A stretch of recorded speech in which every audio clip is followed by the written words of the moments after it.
Hello and welcome to episode 87 of the DaebakCast. This is a weekly podcast where the three of us come together each week to talk about K-pop and whatever's current in the industry. This week we got 3 album reviews and then another topic. So we're doing the album reviews first, right? Yep. Okay. So this week we got Sunmi, NCT Dream, and GWSN, which is a debut.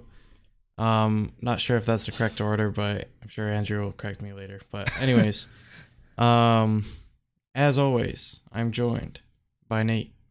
This one's cheating a little bit, but we may seem trivial and insignificant, but each one of us possesses a unique. Excuse you, I was going to mention that in the actual Thank you, GWSN. Is that the thing in the MV? Yeah, it's the thing it's the words at the beginning. Yeah, that's just like there's definitely a they word didn't even missing. try. Yeah, there's a word missing from that phrase or something. I'm not sure. I assume like unique trait or something, but yeah, they definitely. It's like you ever.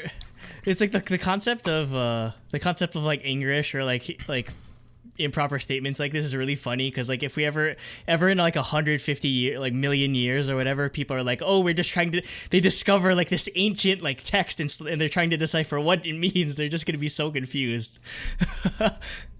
Yeah, they're gonna be like trying to look at this like anthropologically, and they won't even realize that like, wait, it's horrible. It's not even made by a native speaker.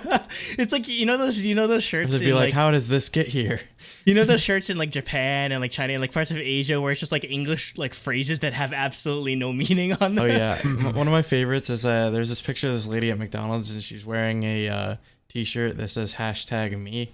But it could be read as pound me. Yeah, they wouldn't be any the wiser. Oh goodness. Anyways, as always as well, I'm joined by Andrew, who usually has 3 things.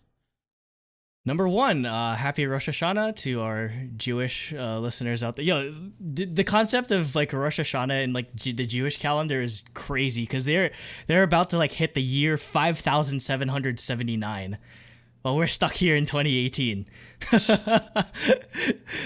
We have a lot of catching up to do, definitely.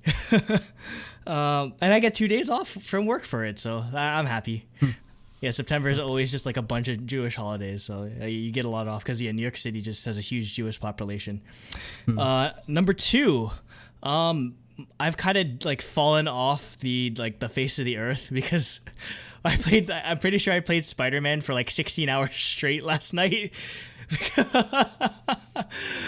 But yeah, I mean, I enjoy it definitely. I love all the like working in New York. I can definitely see all of the sort of references to places. My building doesn't exist in the game though, unfortunately. My only complaint because I had to buy like a PS4 Pro for this game. This is literally the ugliest controller on the face of the goddamn planet. Like, who thought it was a good idea to have a red controller with white buttons? Like, Sony. Like red and black makes way more sense, just like aesthetically. I don't know. It's just would you rather it be red and blue? Spider-Man has the white spider in the game. But still, like white buttons are like no. Somebody posted a picture of it, and it's already starting to like get Cheeto effect, or like it basically just like the white gets ruined, and they weren't even eating Cheetos for whatever reason. So I don't know. It's like some part of the paint's coming off. So yeah, I bought that. I bought like another controller just to avoid using that entirely. 500 million edition. Yeah, the 500 million edition, but apparently that's not more common. And number 3, our good friend Kanye West is up to some weird shit. Our good friend. I'm repping the Wyoming hoodie, and even though he's kind of feuding with Drake, I'm wearing the OVO hat. So apparently somehow I think after like he had like a Jimmy Kimmel appearance where he referenced Pornhub somehow, and somehow that led to him being like a creative director of like their award show, and he made a Pornhub like collection where it's literally just like pictures of like the artist and everything. It's like a Yeezy branded like merchandise. I don't know. I'm so confused, and like I looked at like the collection, and I mean like some of the like they sort of render like the girls in like sort of like a classic like Renaissance or just like a postmodern or like a really cool interpretation of it. It's like very artistic looking, but the wording on it is so like you wouldn't be caught dead wearing like it has like a picture of a naked girl and it says like nicest ass or something like in bold letters on it. I don't know why. It's just so weird. And also he did a collab with Lil Pump where he basically dressed up as Roblox and and the weirdest thing of all, very music related, he just randomly tweeted yesterday, Throne 2 coming soon, which is in reference to Watch the Throne, which is a compilation or an album that he did in collaboration with Jay-Z. But the thing is, though, him and Jay-Z hate each other right now. So, like, literally everyone's, like, trying to, like, decipher what, like, Kanye West tweets. Like, I'm pretty sure you can get it. Speaking of, like, freaking, like, anthropology, they could probably get a degree in deciphering Kanye West's Twitter feed. So... yeah, we'll see. I mean, I love Watch the Throne 1, so if we get another, like, Kanye West and Jay-Z collaboration, I mean, I'd be through the roof, but I highly doubt it. They hate each other, right? Unfortunately. Was that 3? Yeah, that was 3. Okay, anyways. I'm Jacob. Tweet at Sunmi. You want a Yes I Am collab with Yucko. It's a cover of her song. Be on it. I still haven't seen anyone do it. So... do it. Anyways, forget that no collab. Bueno. Let's go. Forget that collab actually, because I'd prefer her to collab with just with Yubin, because we'll get to it later. But anyways, let's get into the reviews. What are we doing first? Are we doing Sunmi first? I hope we are. No, we can do. Wait, really? We'll do NCT Sunmi, What? then GWSN. I thought it was Jacob's order, but it doesn't matter. But I'm surprised. Can't do we're not order of doing Sunmi importance? first. No, we'll do Oh, order. It's too late now because you already made the Release. slideshow. Yeah. Nate, so we'll do the same thing. So Nate, you'll do this. Jacob, you'll do your Bay, and then I'll do GWSN. Got it? Fine. Why are you reluctant to do NCT first? No, I don't like NCT Dream. I'm joking. I just want to rant about Puzzle Moon already. Okay. But no. Okay. First review is NCT Dream's We Go Up. And it starts out with the title track We Go Up, which we talked about last week. But we'll just kind of reiterate and elaborate on what we said. And if any new thoughts came up. Yeah, for me, I like the mixture of the hip hop style, like from 127 and Go, but then like making it more fun, light, and having a more traditional like Dream chorus. It like lets them keep their sound and still fit with the rest of NCT. The vocals on the bridge are really, really good. And the vocals overall are good. The chorus is a little repetitive, but I'm fine with it. I'm fine with repetitive choruses if they're good, and I think this one's okay. Choreo is really fun too, fits the song, and the music video was pretty standard, but I did like all the symbolism with Mark, since it's his last song. Even if it's sad, I thought it worked well.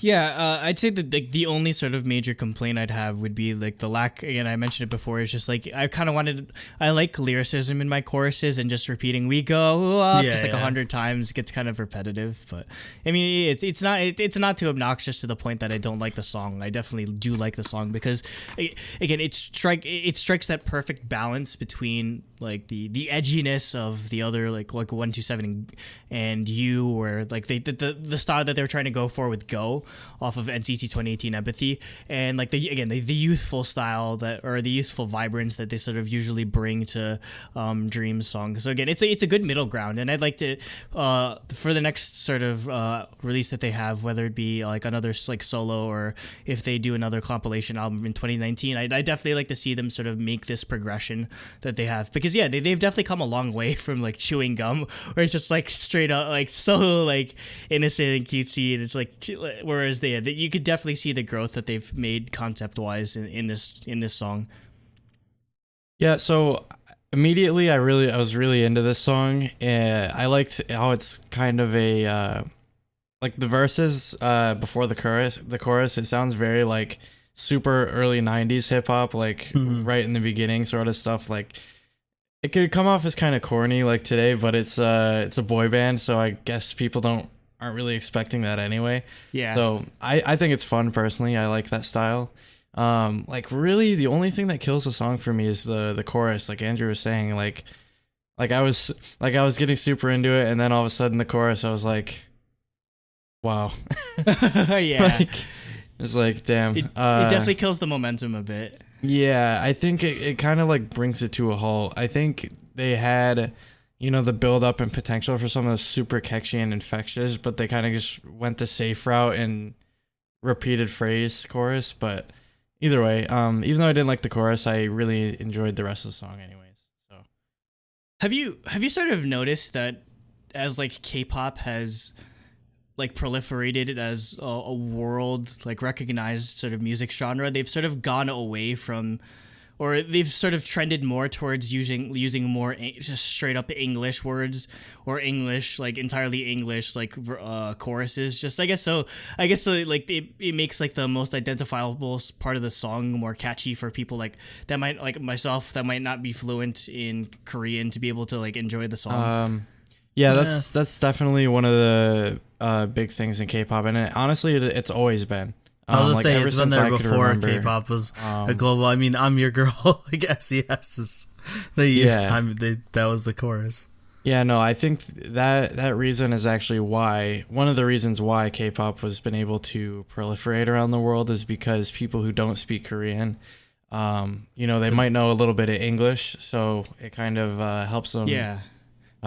Connect with the music on a, I guess, lyrical level, whereas like I guess the three of us don't usually like go into that as much. We're usually more in the music. However, for like the average music listener who is more bound to get like caught up on, oh, this is in a different language, the English kind of helps ease them into it. Yeah.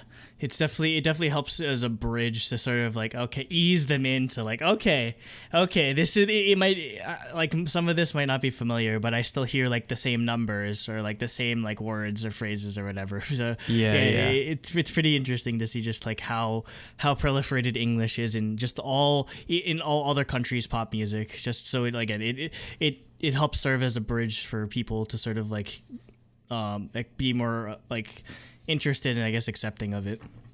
Yeah, definitely. Next we have 123, which is a cover of the Sunmi song. Imagine if they covered that song. That'd be amazing. It would be pretty good actually. So this is like more traditional R&B style like guy group song. It actually like Jacob said the last song like channeled the like 90s hip hop. This is like really 90s channeling 90s and early 2000s like guy groups. Like if this was in English, I could have been like convinced this was an NSYNC or Backstreet Boys song. Like it has the like that simple beat and like super like the same style of like vocal harmonizing and like vocals that they had back then. So I actually thought this was a pretty cool song because of that. It was very throwback feeling, and I think that fits them really well, because that type of pop music is like more innocent compared to like more recent stuff, so it fits with the dream. Most of my praise for this song has to go to the Stereotypes who produced it. Again, they're very good at like picking like time periods and sort of like specific sounds that they want to ground their music in, and they're able to nail it like for all of their artists. And I'd say they do a pretty good job of sort of tailoring styles and instrumentals for artists, and that's no exception with Dream, because I feel like this song is perfectly fit for them.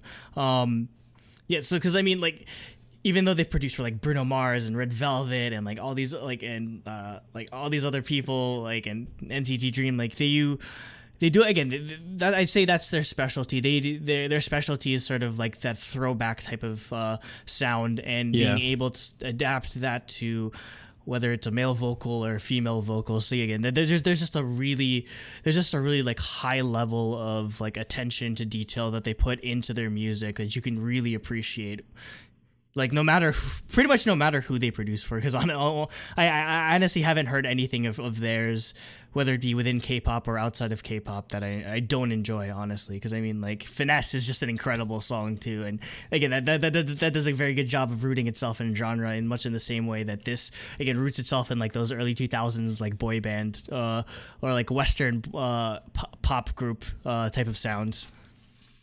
Yeah, I think, again, like the last song, early to mid 90s, I think that's definitely the stereotypes is, kind of their strength, because that was kind of when they grew up, I guess, when they were, kids or teenagers or whatever. Yeah.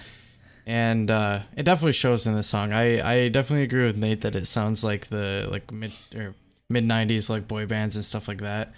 And yeah, it's interesting because this weekend I actually watched the documentary series, The Defiance Ones, which is about Jimmy Iovine and Dr. Dre and like their whole history.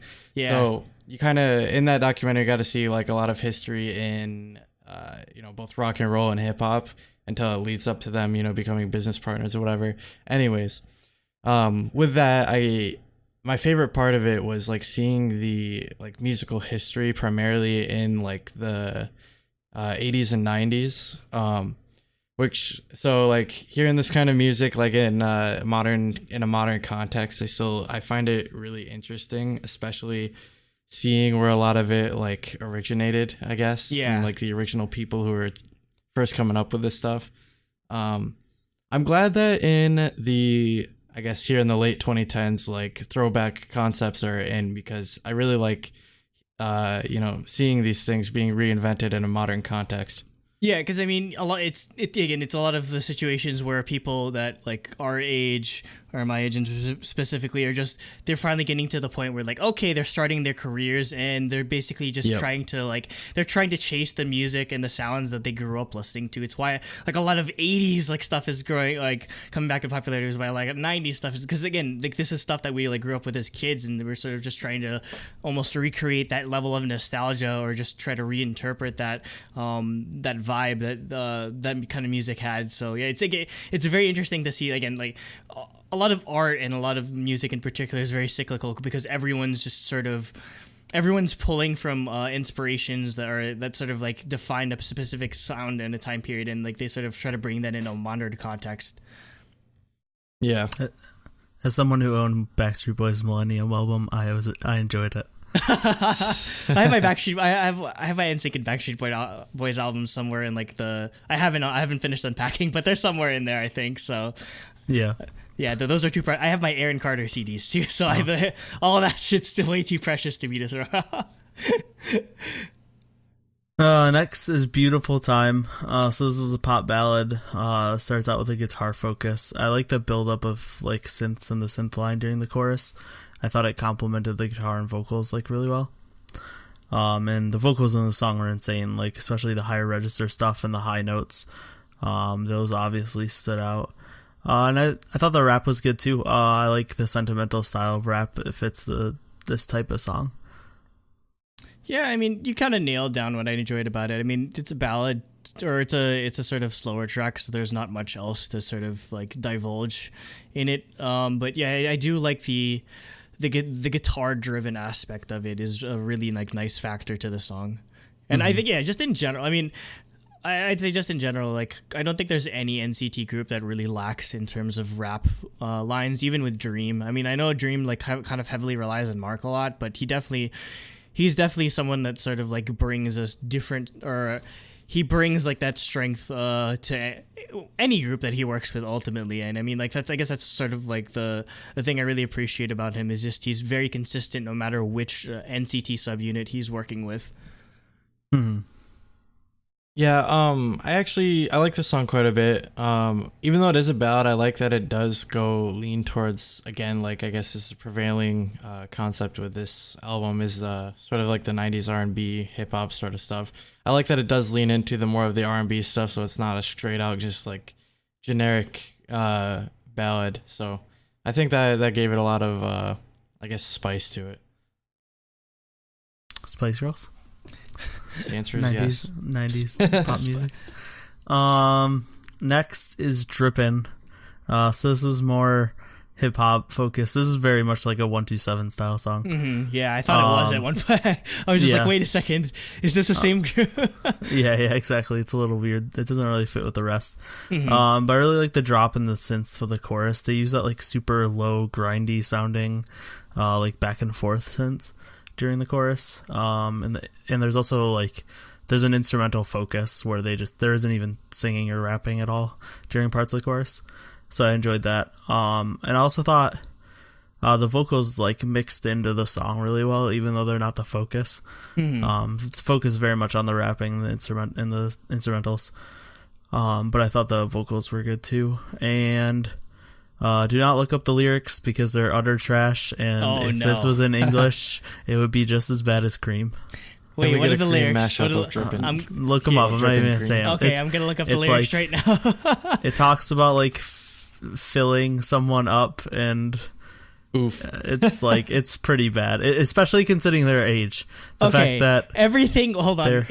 Quote. Everything is swallowed. I fill you with my everything. Slowly fills to the top and deeply falls in, dripping, dripping, dripping. Jesus Christ. Who wrote this? God. Who's responsible I don't know, for but this? Someone commented, the best Twitter post about it I saw was, wow, I didn't know Mark had a sister too. Because Taeyong supposedly wrote Whiplash about his sister. Oh no! All horrible things to say. Oh boy!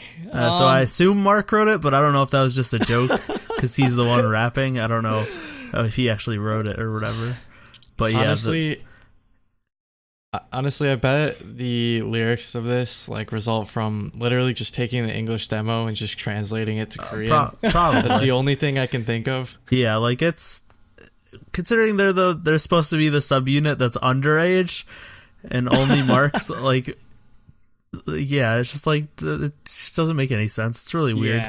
Yeah, it's super like off brand for them. But if it was English, it would be Cream level bad. Yeah, like, maybe, but that being said, I still enjoyed it. Again, it's I like the song. Yeah, it's definitely more along the lines of what they were going for with Go. Like this, the instrumental that they have is like the super like industrial type like hip hop feel to it. So yeah, I mean, I know that's sort of like an anomaly compared to like the most of their music, but it's kind of the niche that I see them building out for themselves. So even after Mark leaves, I think they should sort of explore that more. Maybe not necessarily always for a single, or maybe it's just like with We Go Up, sort of trying to blend that in with the more youthful aspect of Dream. But yeah, I love that they're sort of pushing themselves, or they're still, despite being like the little brother or like the younger group, they're still definitely pushing themselves conceptually, which I always appreciate.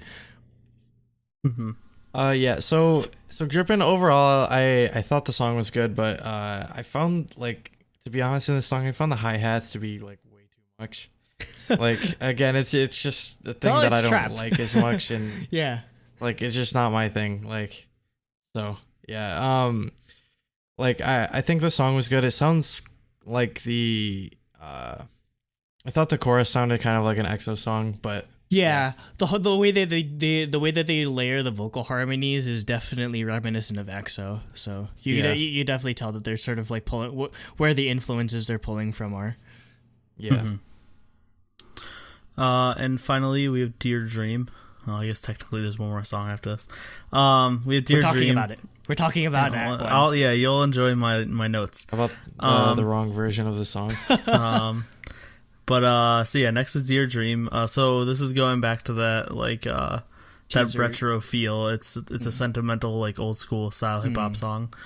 It's like I really like how the simple the beat and piano are, because it lets you focus on the rapping while still guiding it, if that makes sense. And I thought the transition into singing was really, really good. The vocals, like when they first come in, they actually gave me chills a little bit because of how like dreamy, pun intended, they sounded. I'm the only one that's allowed to make corny puns. They like really, I don't know, they really surprised me on how good they were. And yeah, the rapping was fantastic. I love that style of sentimental rap. This was actually my favorite song. There's just a lot of emotion that sort of comes out of this song, because it's a tribute to Mark, because he's going to be graduating from Dream. I believe I'm not sure if it's at the end of the year or after this album. Yeah, I'm necessarily. not 100% sure how. I know this is his last comeback Yeah. with them, but I don't know if he'll do like end of the year stuff with them or what. Yeah, so if you look into the lyrics, it's just sort of like his goodbye, and it's nice how Mark like bookends like the beginning and the end of the song with his rap. So yeah, it's just a really nice tribute to him in a way, and yeah, just like I don't know, just like I don't really necessarily have an attachment to Dreams specifically, but man, it's just gets super emotional at the thought of Mark leaving them because it's like, what are they gonna do? He's just been such a big part of almost every one of the groups, so it's just weird to consider him like leaving. I don't know. I mean, it'll give them other members time to shine. We'll definitely, and I'm sure after a while though, NCT's probably gonna be like 48 group level insanity at one point because Dream. Well, I is just, think that's the plan. Yeah, Dream is just gonna get like super it's just gonna be like super fresh all the time, which is in theory is gonna be awesome because like each incarnation probably will be very different. In comparison to the previous ones, so again, it'll always be a fresh concept, no matter like or depending on like which members are in. Yeah, I wouldn't be surprised if some of the if any of the young Chinese members are younger than new members that are getting added for NCT China.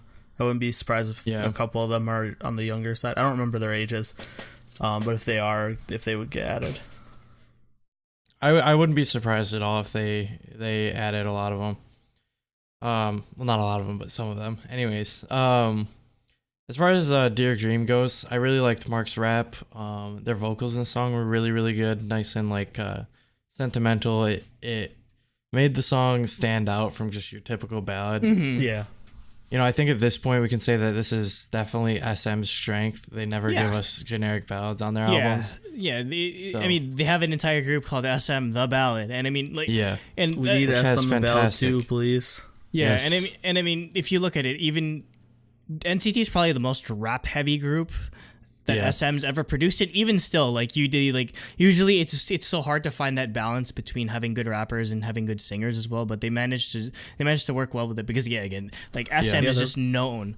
SM is just known for producing like some of the best vocalists. So their ballads, like the station song from last year for NCTU, that ballad's insane. Yeah, definitely. Yeah.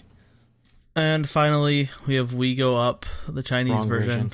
And my notes are the wrong sounding version of the song that Andrew probably somehow prefers. Actually, no. In this case, I didn't prefer it because it just didn't flow as well as I expected it would in Chinese. I don't know. Maybe it's just because obviously not all of them have a level of fluency in it, so it's probably just kind of awkward for them to rap or sing in a different language. But I still do appreciate that they're SM still trying to penetrate that market, especially with they're trying to seed the fan base there for whenever NCT China finally debuts. So it's cool to see them sort of put the effort in. Side note. Oh, go ahead, Andrew or Jacob. Yeah. Well, what I was gonna say about like China, I think literally all SM has to do is just treat the foreign members well, and then that's all they have to do. They treat them so bad. You know, like feed them well, and they'll feed you back. Like it's like a Tamagotchi. If you don't feed it, you'll have to reset. No, actually, no. They'll just die. Dying is them suing your ass. Were you alive when Tamagotchi was around? Yes, I had them in elementary school. I didn't live under a rock. Oh my god, that's so weird. Side note. Saying, yeah. Does the new Uju Sonyo album have a Chinese version on it? Ooh. I don't know. If imagine it does with no Chinese members, that'd be really funny.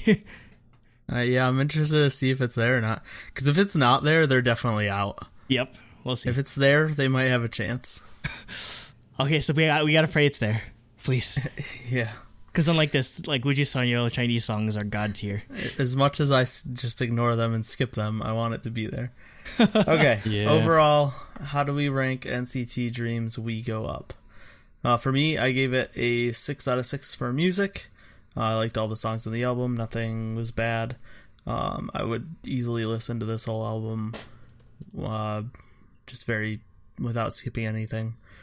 I gave it a 2 out of 3 for concept. I liked the choreo and the MV's like symbolism and stuff, but it wasn't like didn't blow me away or anything. And I gave him a concept or a bias point, so I gave it 9 out of 10. For me, I'd probably give it a 5 out of 6 for music, yeah, just because like slight marks. I don't think it's necessarily perfect on the musical front. And if I were to rank We Go Up amongst the sort of NCT Dream singles, it probably would be up there alongside, like, no disrespect to like Chewing Gum, but it'd probably be up there with Go as some of my favorites. Go. My first and last is so good though. But I just love I love like the edgy like aspect that they bring to it. So I would like to see I'd like to see a continued progression from them musically. So yeah, I'm like not NCT Nightmare more. basically. Concept 2 out of 3 again. I'd say the only thing is I wish they showed a bit more of the choreography in the video. It definitely didn't seem to be a focus as much. And obviously I'm gonna give them a bias point because Mark's there. No, just kidding. I love Dream still. So yeah, it's an 8 out of 10.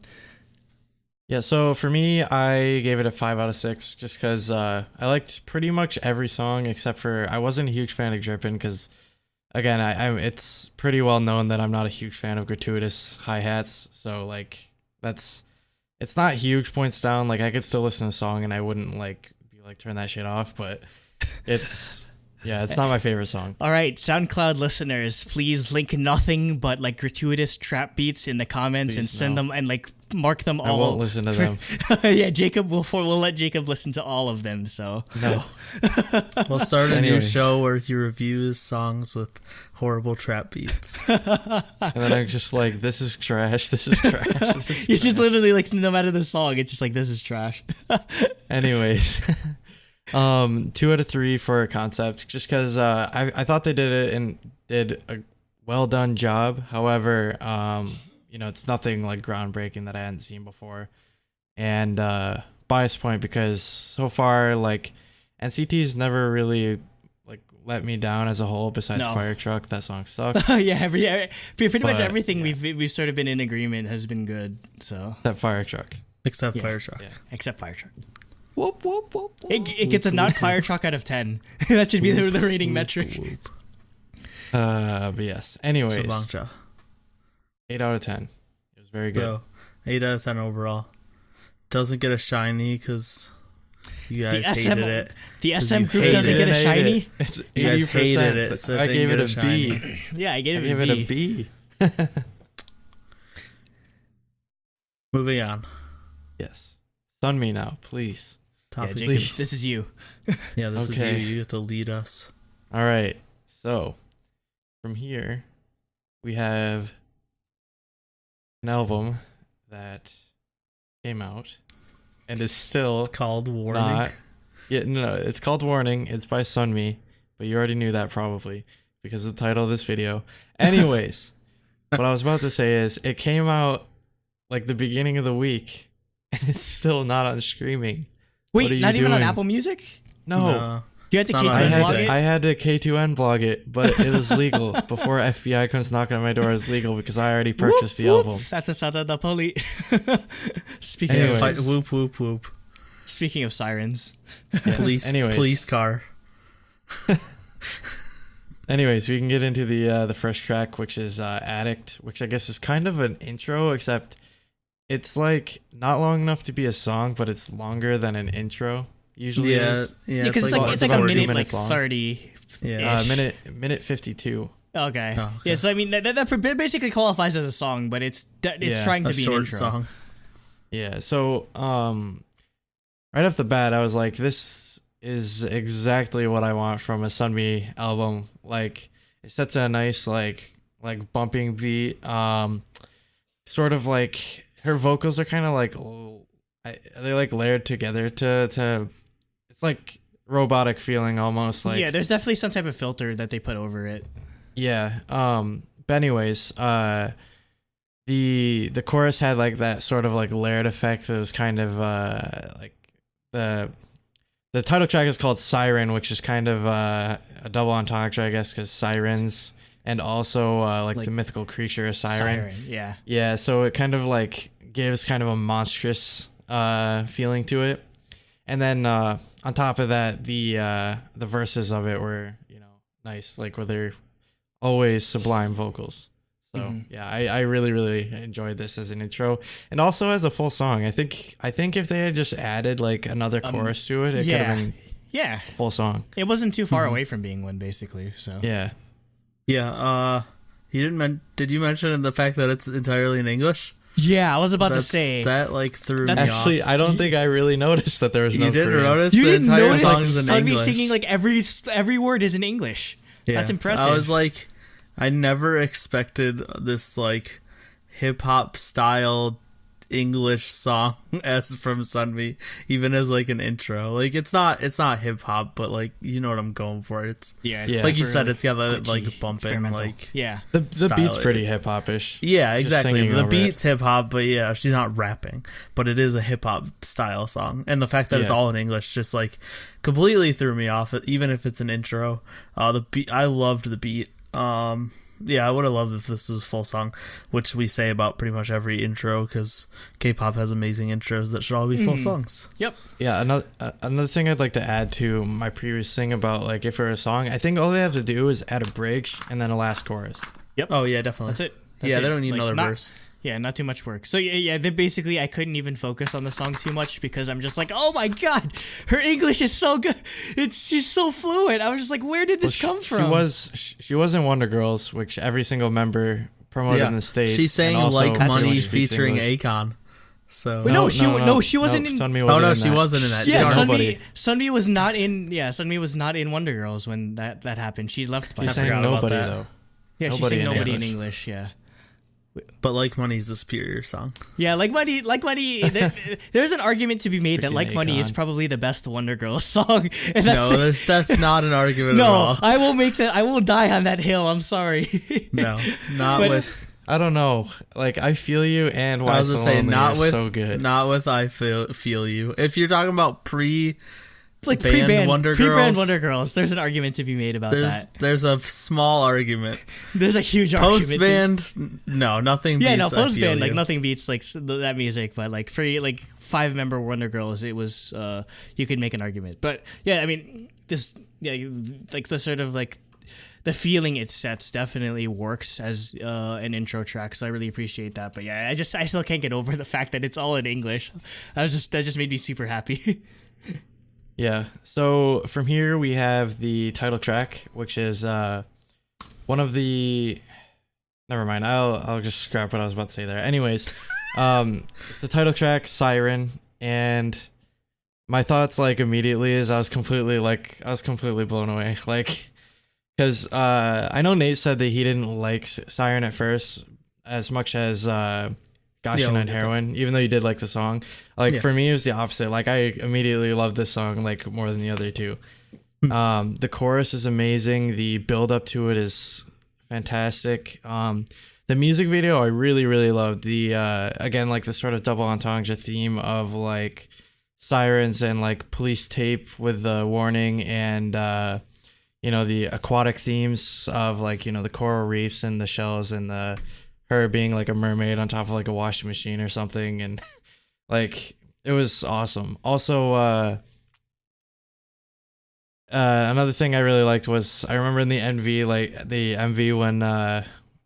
when she first starts singing, she like crawls out of a bathtub all wet. Yeah, and I was like, all right. So, I'm just like, all right, Sunmi, I see you there. I was like, I'm here for it. And like again, this song I really, really love it, and it's been on repeat ever since it came out for me. Yeah, for me, you kind of alluded to how I feel. I like the song. I think it is the worst of the 3 singles she's had. And like worst is, I don't know, sounds too harsh. It's my least favorite.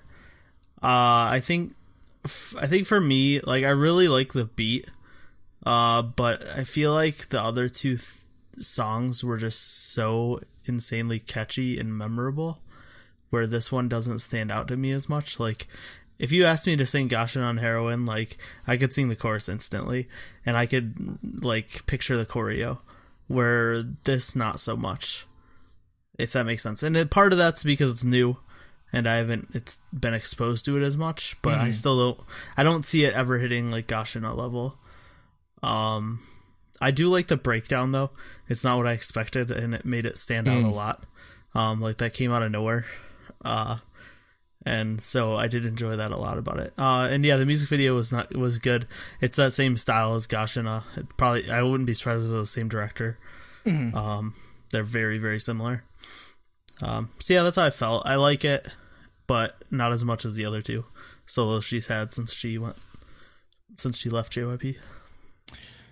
So keep note of this name. France is the producer or collaborator for the single. He takes over, or she's collaborating with him on this single as opposed to Teddy, who did both Gashina and Heroin. And I think no joke, I probably I wouldn't put it above Gashina, but I probably put this above Heroin because I feel like it sort of does what it does what Heroin was doing, or like the same type of like electropop vibe, but it kind of does it better than what Heroin did. At least like that's sort of the feel I got. And just like the concept that Sunmi's been going for lately, I really love. She's trying to do like that whole Madonna, like that, or Kylie Minogue, like that, like basically just like 90s like solo female singer type vibe.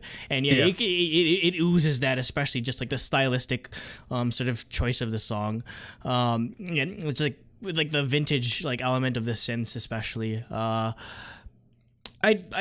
Probably the reason why I put it over Heroin just like a tiny bit is because I'd say the choreo for this is a bit more memorable for me because it makes a really good use of hand motions and is like really like intricate sort of like hand choreography. It kind of reminds me of Perfume in a way, which I'll get to actually in like the next review as well, but I really appreciate that about her, and her choreo is just really high level as well. So yeah, at first it definitely it needed some time to grow, definitely, just because I was just like, okay, this is a Sunmi song, but yeah, I really started to appreciate the deeper intricacies of it because I really love the sort of I love the just sort of like the concept that she's going for here. Like she's basically, she really is just trying to be like the next Madonna in a way, and I love that sort of like just like old school like female like idol in a way, just like old school like vibe that she's got going for her music.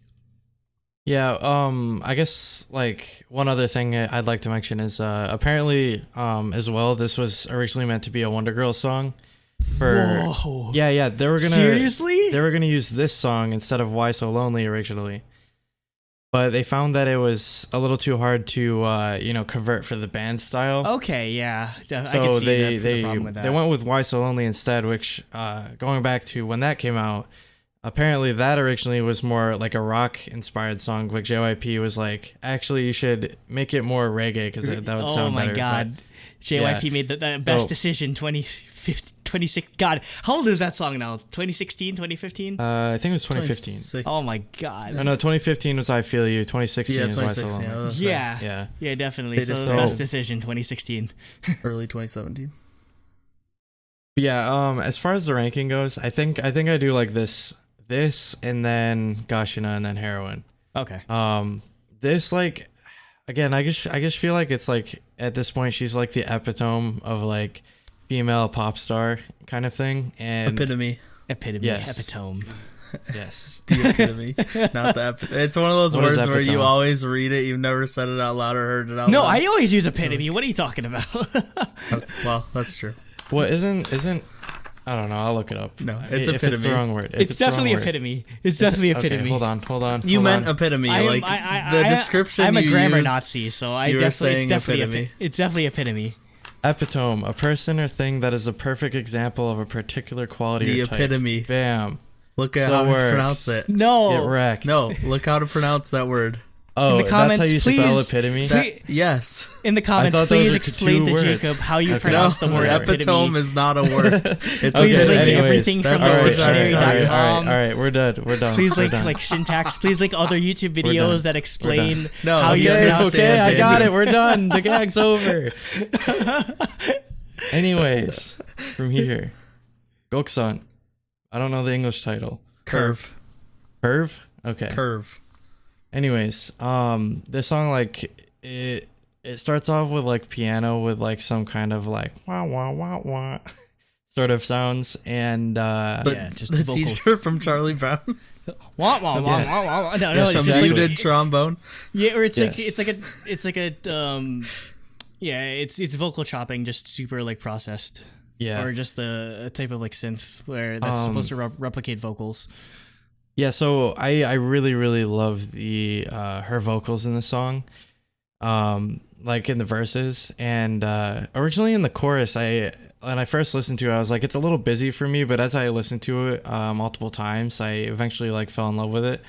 So yeah, like the up, like that sort of part of the beat was a little busy at first, but I've definitely come around to it after listening to it multiple times, especially in my my better headphones, because before I was listening to it when walking down the halls with weird ambient noise and shit, like, so yeah. I really like this song, especially like the use of I guess different levels of like volume within like the sound, I guess. Like it sort of uses I guess the sound space to its advantage. Some parts are more full or empty than others. So yeah, I really like this song. Yeah. For me, it reminds me of a Haze song. Yep, same thing. I could see Very, that. very similar. I really like the glitching on the piano. It's very subtle. Like I didn't even notice it at first, but then I like started like realizing something was a little off about it. And there's actually like really subtle glitching on it that I liked, and I thought Sunmi's tone like fit it really well. I'm not as familiar with her first solo album as you guys, but did she do any music like this? I don't think so. Yeah, The album It's- tracks. it's I'm hard trying to to say. remember. There's Because, only I mean, 3 album tracks, but it's been a while since I listened. well, because I'd say like I'm surprised that she didn't sort of like tackle this style of music from the get-go, because I feel like the timbre of her voice is just so perfectly suited for something like this. And just to follow up on Nate, what you said, like it's basically like a sassier Haze song, if that makes Yeah. any sense. And it fits her so perfectly. Again, I'm a huge sucker for anything with like a lot of like jazzy like sort of vibes with the piano and the horns in the background. So it's a perfect song for the style of music that she does and what she sort of brings to the table vocally. And I'm sorry, it's just something that you immediately think of when you immediately resonates whenever like I'm just like, okay, that's Sunmi basically. Yeah. Like even in so Sunmi always has a bit of like a rock tinge to her, and I feel like it's probably just due to like just the way her voice sounds. But like even Yeah. in her last album, she had like a couple rock inspired songs, and even in the like electronic ones, like it was a lot more like rock focused. So like I feel like this, like it's definitely more like pop electronic stuff, but however her voice definitely lends to that vibe. So it certainly doesn't feel out of place within her wheelhouse, especially based upon like again like the more electronic songs like Agashina coming out after the fact. Yeah. Or 24 Hours, like stuff like that. This definitely fits in with more. So yeah. Coming up next, we have Black Pearl, which besides Siren, this is easily my favorite song from the album. Like it was so cool. I love the beat. I love her vocals. The saxophone like throughout the song was amazing. I love that. I also love that it got a couple like solo parts the saxophone player did, which is really nice. It just overall has kind of like a sexy feeling to it, which I like. It was a really good song. You can't spell That's because it has a sexy sax solo. Yeah. Yes. I mean, you can't say Sunmi without saying sexy. That should It's be true. that should be It's that should be her tagline. There's no Sunmi without sexy. You can that one's free. That one's free. You can have that for free. Okay. Yeah, for me, same thing. It's Andrew will talk about it more, but it's his favorite genre nowadays. But yeah, I really like obviously sexy sax solo. It's fantastic. I really like the use of bass and the brass. Even if the brass is synth during the song. There's also like this fading in synth, if that makes sense, that I thought was like a really nice touch. Yeah, it's sort of crescendos and decrescendos, very very And then subtly. just like cuts off. Yeah. and it just keeps doing that. It's like it's pulsing almost. But yeah, this type of song fits Sunmi really well, and I agree. I think it's the best song on the album. If I don't know if that counts Gashana or not. It's hard to say. I'd say for me, even for counting me, the I singles, don't know. I didn't think I discounted the old singles when I was thinking about like I counted them songs as like on the album just because they're in there because they were singles and like they were gonna be on there no matter what, just to be put on a physical album. Yeah, I count them just because I wanted them both to be on the album regardless. Yeah, no, I wanted them full. to. And I count them for the score, but I'm just saying for like my favorite song on the album, I don't know if I count them because they're not new songs. And so I don't know if I like Gashana more than this, but I definitely think this is the best out of all the new songs. Yeah. Like the shock and utter realization on my face when I hear not one, but two former Wonder Girls members that are doing city pop tracks. City pop, there you go. Oh my god. I was gonna say it, but I wasn't gonna steal it from you, so. I want to cry. It's so beautiful. I mean, yeah, it's again much like with Curve. It's just a sort of style of song that fits Sunmi just to the T. And like again, just like France was the producer on this one again, and I'm just really loving their production on this album so far. Probably even more than the Teddy stuff, which I did like. It's honestly, just, yeah, because I just feel like the songs that France has been producing, or the songs that France collaborated with Sunmi on, are just sort of like they're trending. I know what Teddy's trying to go for. I mean, if anything, I'd say Teddy's probably giving her better music than Blackpink, which would probably get me killed. But no, it's 100% true. Yes, but yes, no, I do love the direction that France is going in with the music that he and Sunmi they and Sunmi are working on. So obviously, being the biggest city pop fanboy next to Rob, who'll probably fight me for that title, this is easily going to be my favorite song. But yeah, it's just her voice again just fits this so perfectly, and I want them to do an album, or like I want both like Sunmi and Yubin to do more city pop songs, or just do a city pop song together, because just we need more city pop in K-pop. Seriously, there's not enough. There needs to be 100 times more city pop in K-pop. So this is it's a great start. Yeah. So, all right. Anyways, I was gonna say something else, but I don't have that thought fully developed, so I'm just gonna skip on it. Anyways, I guess we'll just move on to the songs we were already familiar with, obviously, which are Gashana and Heroin. So first off, we have Gashana. Everybody knows the song by now. It became, a huge meme as far as the the choreography goes with the gun. So good. And like I just remember when this came back, best female choreography last year. Damn straight. Yes. Well, honestly, this is a song that like shot Sunmi like way up my bias list. Oh yeah. Like she was already my Wonder Girls bias, but like she really shot me up because like I loved her 24 or Full Moon album, and I was just glad that she was doing solo stuff now that she had left Wonder Girls, and we're not just losing her forever. And I was also like, oh my god, like blown away by this. And then come to find out, Teddy was the one behind the production, because like I can see that it does kind of have the YG sound, but it doesn't sound like a YG song. No, it doesn't sound like it's basically Teddy made. It's basically what Teddy probably wants to do, but YG's like, no, you make YG music. Yeah, exactly. It's probably poor Teddy. This is probably his only outlet, and he's just like, please, Sunmi, keep making music. I'm stuck in the dungeon. Yeah, and again, like this is easily one of my favorite songs of last year. So I think there's not much left that needs to be said about this song. Yeah, for me, I think this is easily the best song she has, single at least. Everything about it's amazing, like the beat, the vocals, the choreo. Like I said, it won our best female choreography last year.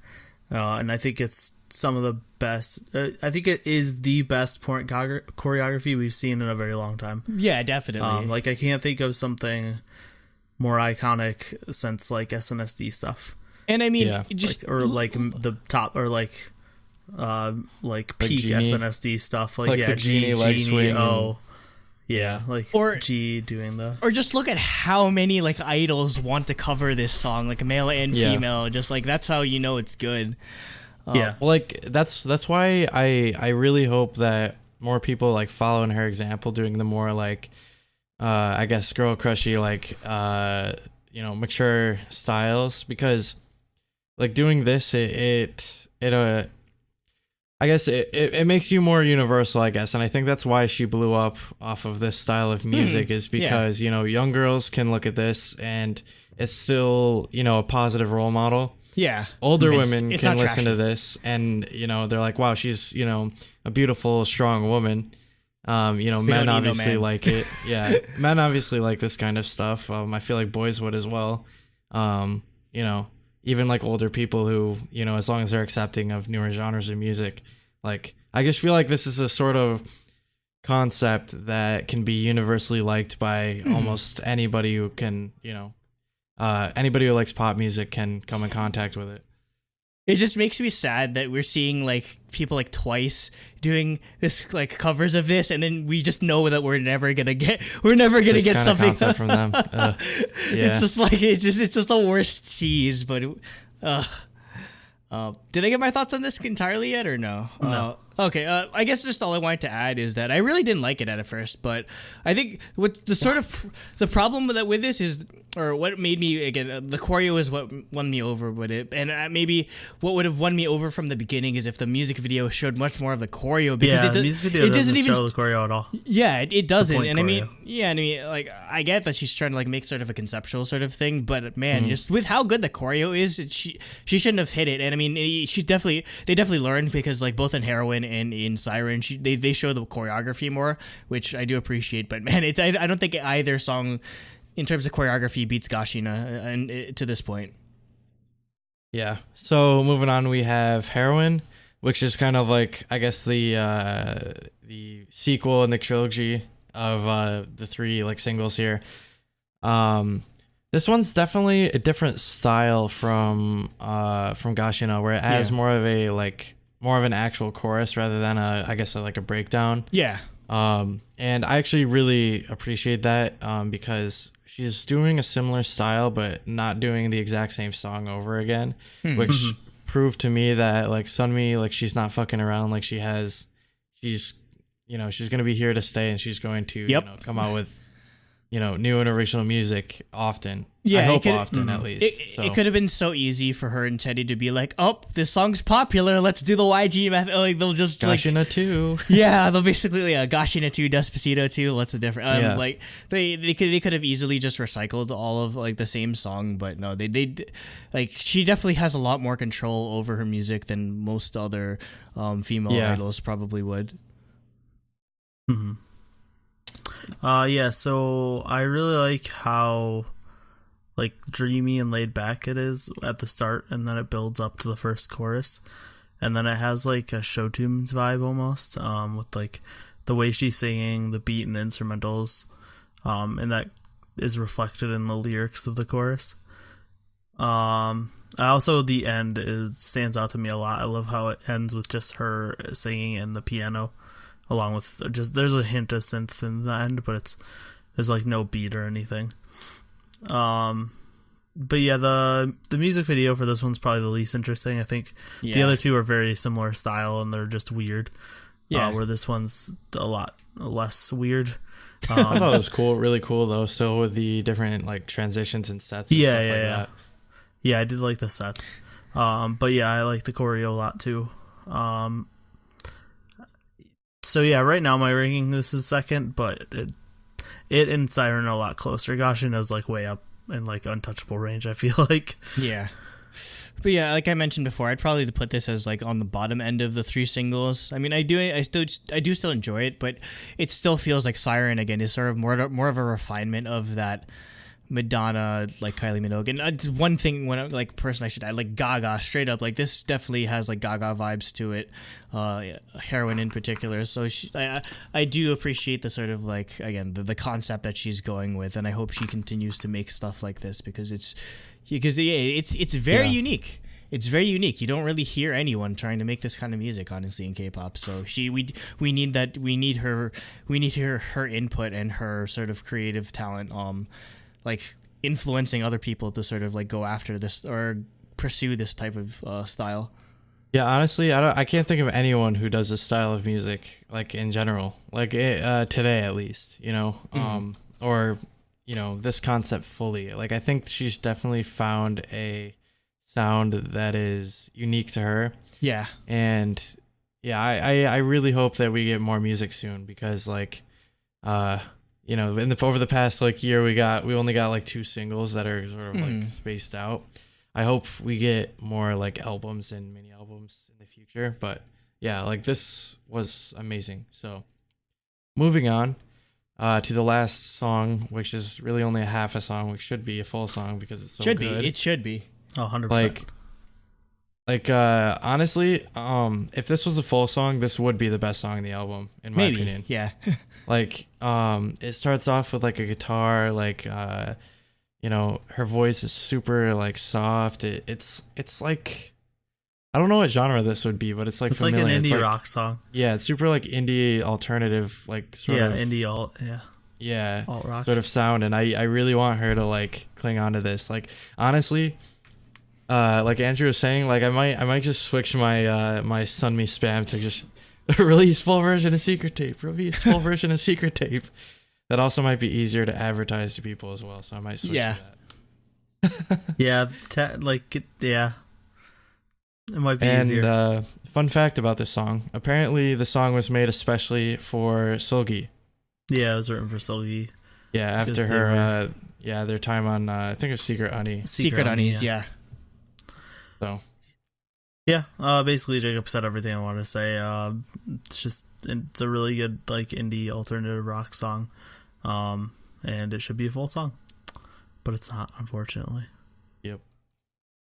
It's an interesting sort of like twist to end the album with because again it's probably the most unique sound or stylistically the most different compared to the rest of the tracks. But yeah, again it's sort of the way it starts is so unique. Just again that sort of acoustic guitar. It's almost like Zeppelin like in a way, just like with Stairway, just like how ominous sounding it is, and it kicks into like this basically like freaking grunge sounding. Sunmi and grunge is something that I wouldn't necessarily like associate with her, but it manages to like fit well. Can we also get Sunmi to remake like Nirvana songs? I'd be there for it. Yes, please.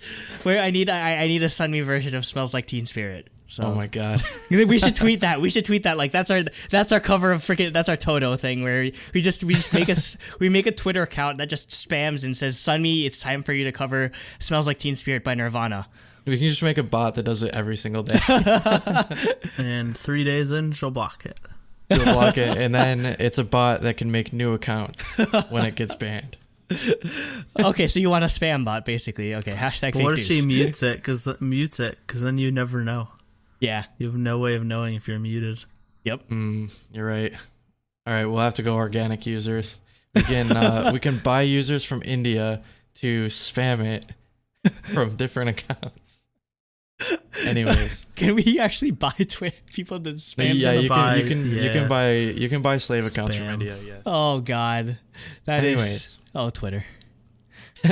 It's Twitter, YouTube, Facebook, everything. Anyways, also email. Anyways. Ratings. Should I go first for the ratings? Yeah, just same order. It's a 10 for me. Like I loved every single song, like from Addict all the way to Secret Tape. Like literally the only thing I would probably dock points for the fact that Addict and Secret Tape are not full songs. Yeah.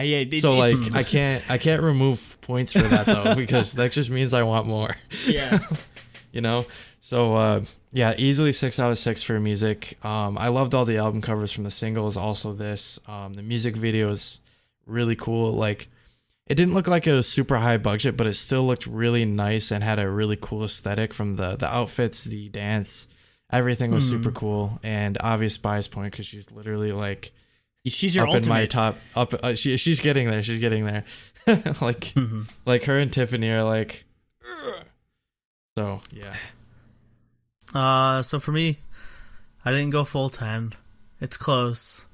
And it's weird because I want to give it half points for stuff but I had to compromise. So I gave it a 6 for music.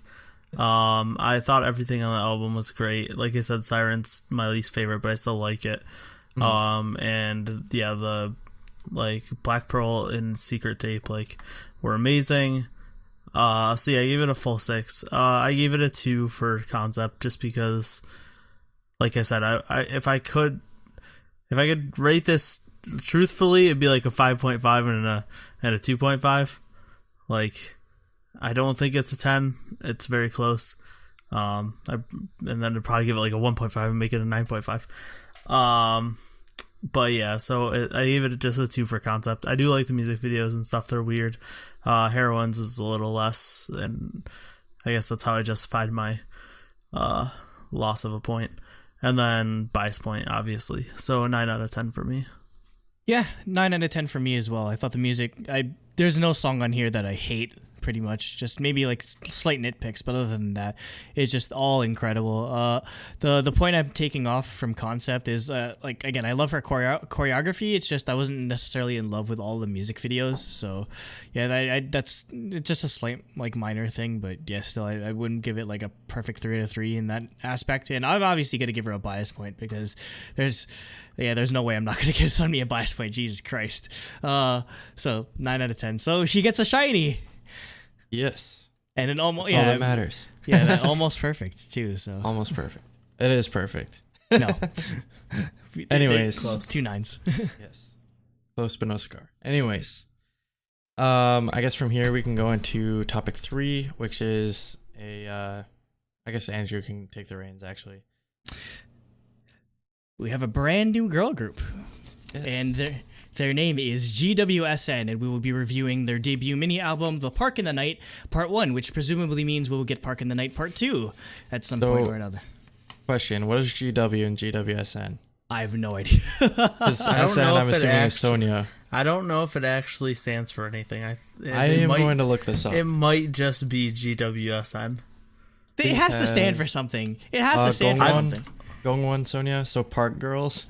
It's literally it literally means they're girls in the park. Just Girls' Generation is Sonyeoshide and Cosmic Girls. Yeah, because Gongwon literally just means park. Yeah, Park Girls. So it's just That's odd. But okay. It makes more sense that it's called The Park in the Night and they have this obsession with trees and stuff. Yeah, so. maybe. And the whole teaser was just a giant tree or whatever. And they have a song called Let It Grow a Little Tree. So. Yeah. So since they're relatively a new group, I kind of feel like it's appropriate for me to just maybe go over some of the members. So the GWSN is under Kiwi Pop, which is a smaller entertainment group. The members are Mia, who is a Japanese member with really short hair and basically the Junghyun of the group. She's a rapper, although I can't really nail down many of their voices yet. I still need to learn. We'll get to it. Sokyung is the lead dancer. She was in the Dance Avengers of Produce 101 Season 1, aka so basically she was on a team which we'll talk about in Produce Cast Season 2. Don't commit anything yet, please. I'll just record I'll just solo it if I need to. Just give me a break, please. No, not right now. I'm just saying eventually. Yeah, so she was in the Dance Avengers, and basically, where she made her name, basically. So it's cool to see that she's finally debuting in a group. Soryong, leader and main vocal, I don't know how they pronounce it in Korean. Probably just I'll check. It's one character, so it's probably just on. Yeah. So she's the sub vocal and rap, and she has really red hair. There's someone named Minju, not Minju from Eyes One, but sub dancer. There's So, also sub dancer. No, it's Anne. Anne? Yeah. Oh, okay. It's Anne. Anne, okay. So, who's a sub dancer, and then Lena, who is the maknae and a sub vocal. So yeah, it's a pretty going into this, just like the teasers, I was just like, oh, it's interesting. Maybe they'll be like Cosmic Girls, just because the name sounds alike, or maybe it'll be like, I don't know. It just like the teasers were very interesting compared to what we get. So, starting us off, we have their debut single called Puzzle Moon. As Nate mentioned, there is the iconic line of, "We may seem trivial and insignificant, but each one of us possesses a unique," at the very beginning. And when I first heard this song, I was just like, holy shit. This group that came kind of out of nowhere, like this song has no business being as good as it is, honestly. Serious props to whoever, like the producers, like May 9 from something called Stupid Squad. Like I don't know who these people are, but at first I thought it was like a friggin' like London Noise or something, because it's deep house basically. Also, again, I just was thrown for a loop because all the concept teasers just seemed like it'd be a more innocent group.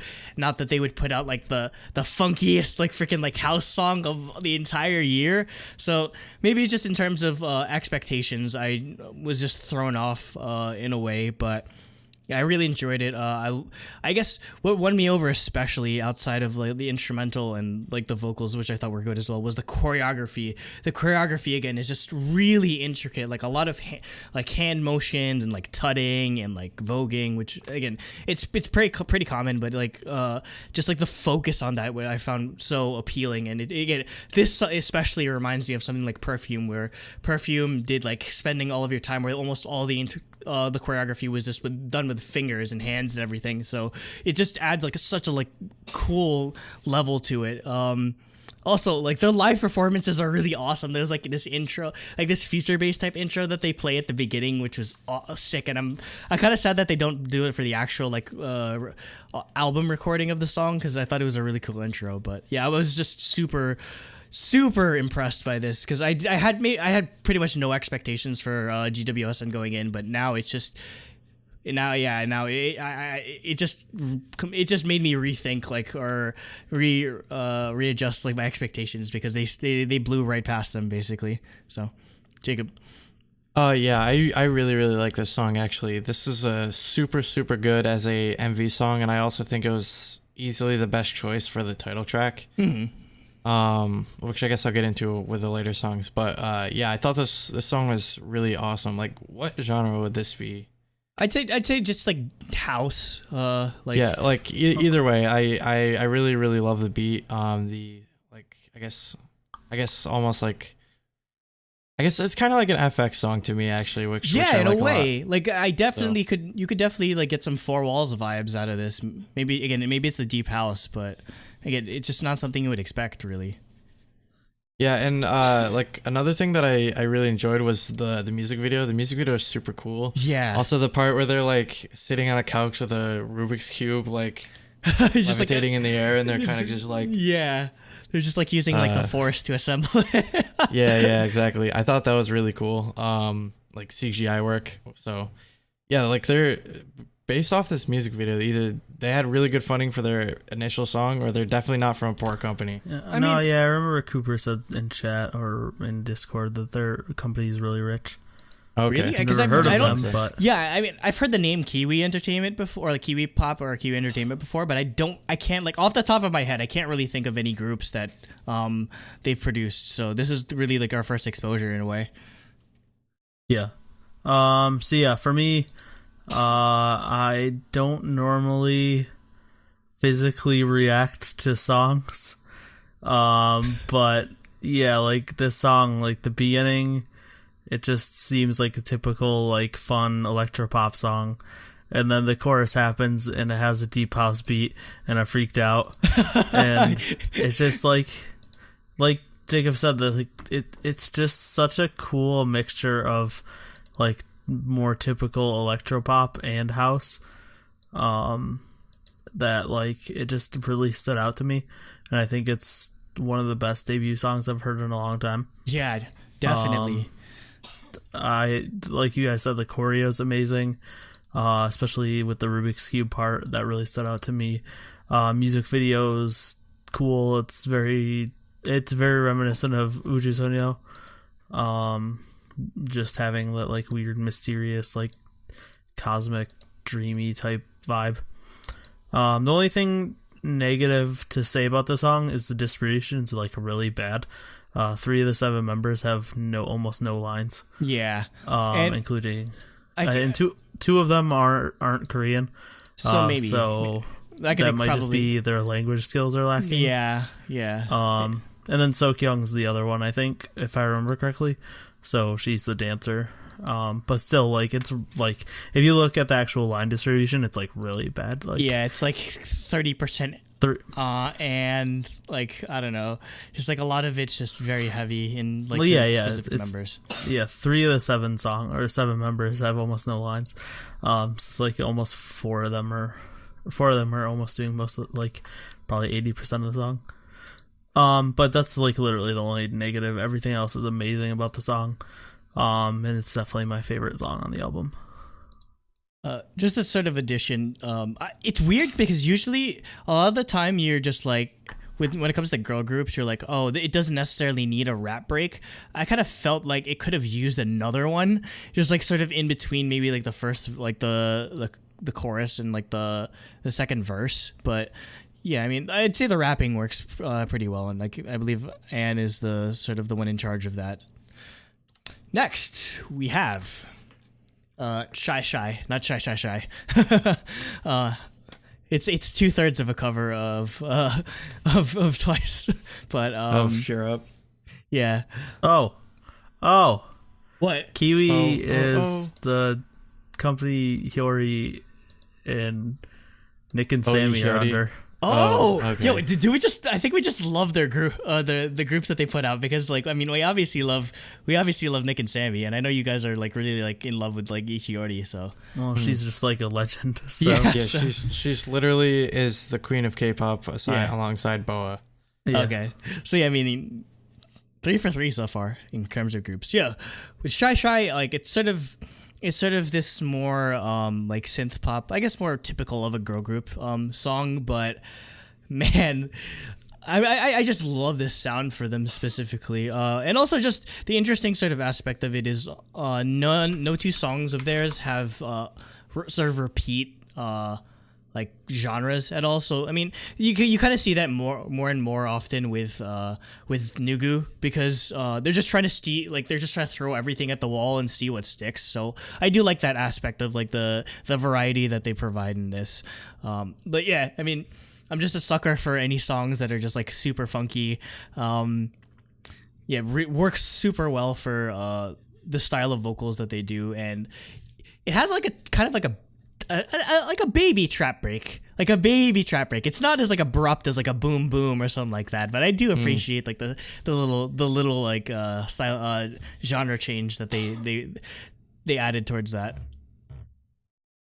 Jacob. Yeah, so at first I wasn't totally blown away by the song, but after listening to it a few times, I actually really like this.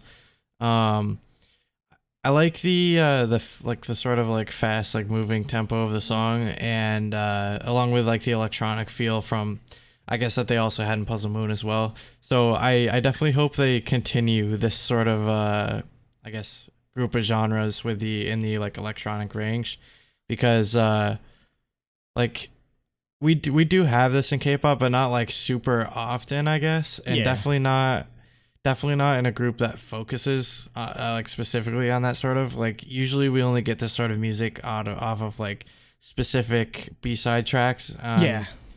So yeah, I definitely hope they go like just head first into this sort of concept, because I think K-pop's definitely got a place for them, I guess.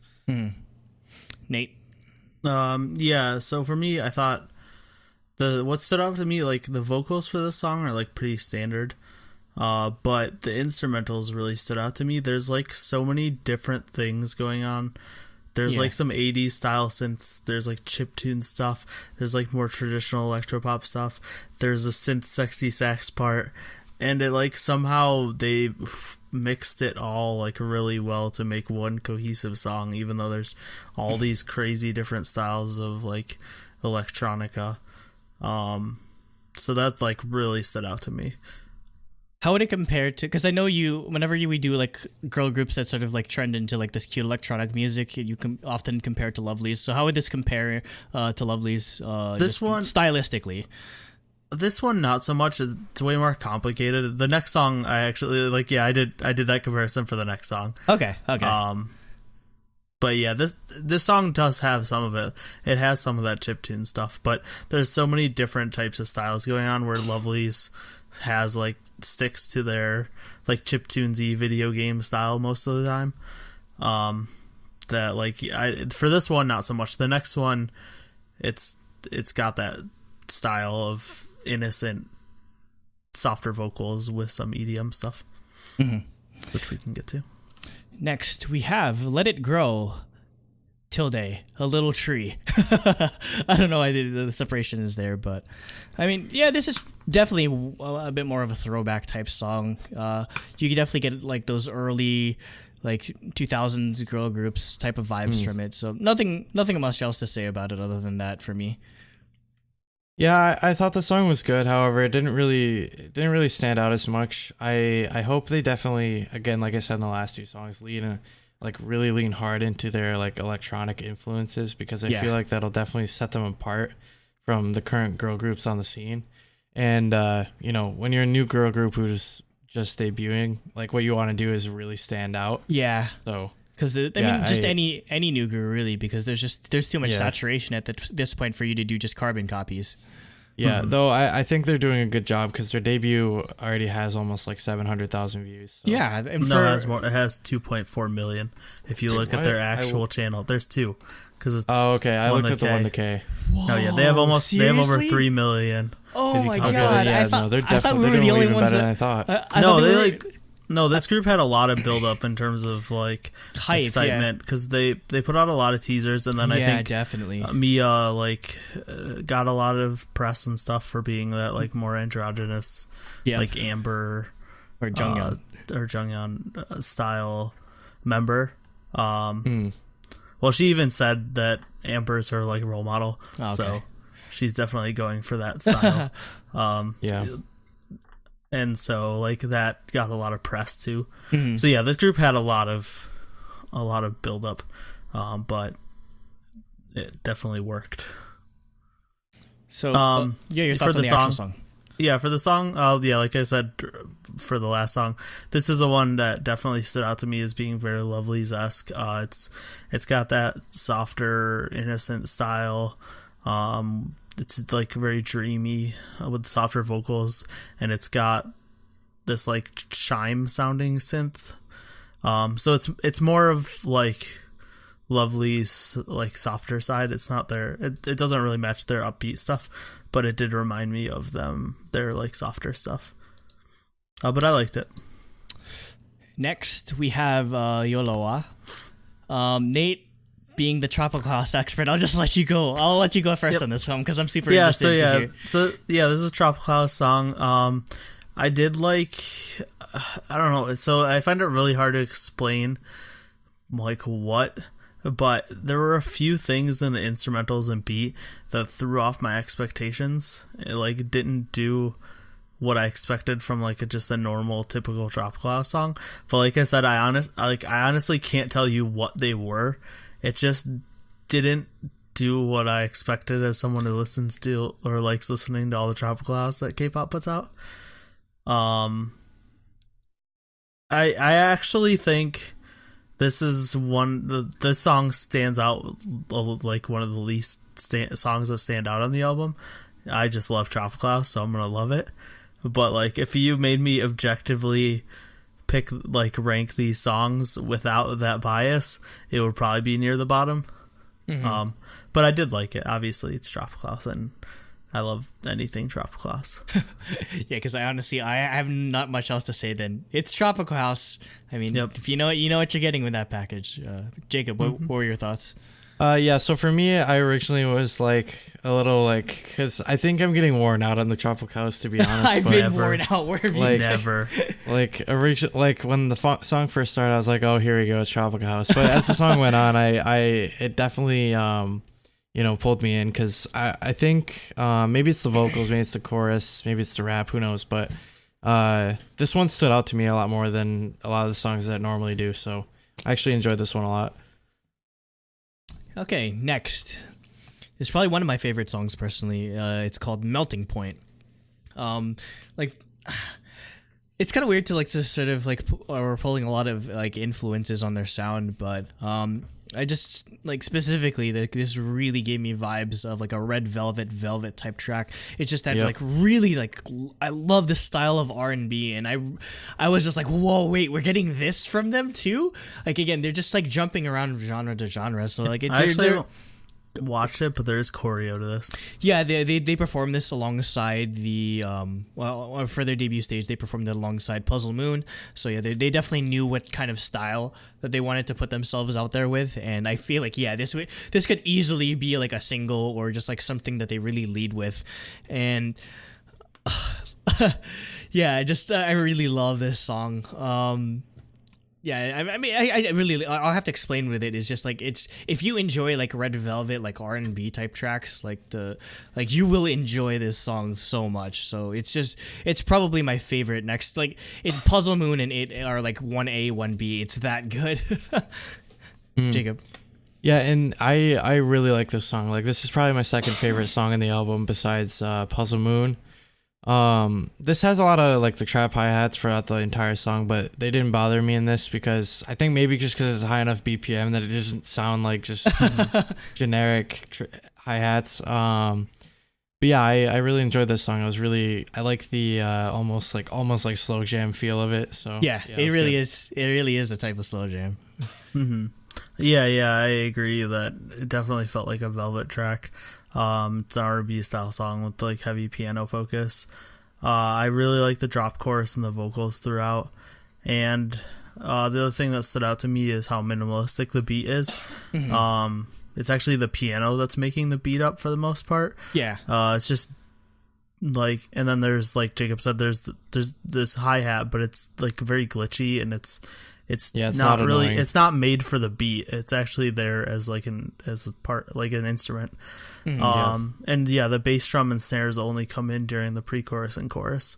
So I thought that was cool that they used the piano to drive the song forward instead of having an actual like drum beat. And I mean, us like comparing it to Red Velvet is probably, or us being like on the level of Red Velvet, is probably some of the highest praise we could ever give to any like group or song. If you know like how much we love that group, we don't make that comparison lightly Artist whatsoever. Of the year last year. Basically, and I mean they could be a nominee for that as well this year. GWSN is probably going to be on our like best new group, like, or best new female group. Best rookie of the year. Rookie definitely. Of the year nominee probably for sure. Definitely. And they close it out with the song Lullaby, which I mean, it's a ballad obviously, but I really, really enjoy just sort of, I'm just a sucker for acoustic ballads in a way. You like the acoustic guitar ballads? Yeah, so I mean, it just really fit with the style of vocals that they do. It's something that you could definitely see them working well with. So yeah, it's a great thing to like. I love I love variety is the spice of life, and I love the variety that we got on all the songs here. Because that's definitely a problem with K-pop, where it's just a lot of groups are just maybe too entrenched in that. And I mean, obviously GWSN still, they'll have to build an identity, they'll have to build sort of like persona for what they're known for. And I do think like all of what they showed is in a good direction, honestly. So again, like, we're usually really tough on ballads, but I really enjoyed this one. For me, this one didn't really stand out as much. I think vocally it was there, but I think just the song just didn't really do much for me. So yeah, this one's probably the weakest on the album, but I mean, that's not really saying much because all the other songs were really, really good. So I'm kind of in between you two. Like, it's standard ballad track, it's acoustic focused, which I liked. But I think it's very important to have this type of song, especially on a debut album. Yep. Like, we get this song on every girl group album. There's always a ballad track. But I think it's very important on a debut album to showcase the vocals without, like, that distraction of choreography or, like, crazy instrumentals. So, obviously, it needs to be here. And I thought this was a very good one. Yeah. But yeah, I don't think it didn't blow me. It wasn't like, oh, here's a Taeyeon level ballad for a debut group, which is not what I'm expecting. Yeah, you definitely have to temper those expectations. Yeah, exactly. But I think it is a good song. So, ranking this out of 10 with out of a possible 6 out of 6 for music, 3 out of 3 for concept, and 1 out of 1 for bias, I'm gonna give it a 5 out of 6 for music. I mean, obviously, there's some stuff that they definitely need to work on, and again, I don't blame them for the variety. I know a lot of K-pop fans might be sort of like miffed by the fact that they didn't necessarily keep the style of Puzzle Moon in among the B-side tracks, but again, I do appreciate the company sort of letting them experiment and letting them see, okay, well, this style works, this style doesn't, and it's only going to serve them going forward.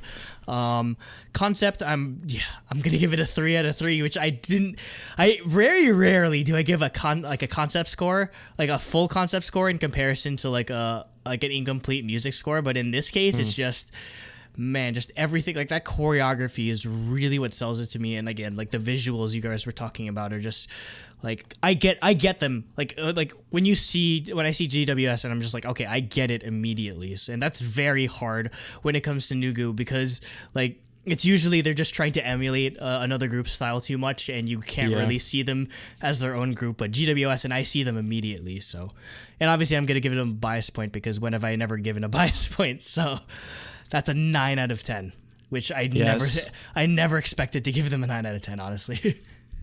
So for me, I gave a 4 out of 6 for music, because I really liked 4 of the songs, and then not like too crazy on the other 2. The ones I weren't as crazy about were Let It Grow, Little Tree, and Lullaby. But again, like Puzzle Moon, Shy Shy, Yolowa, and Melting Point were all fantastic.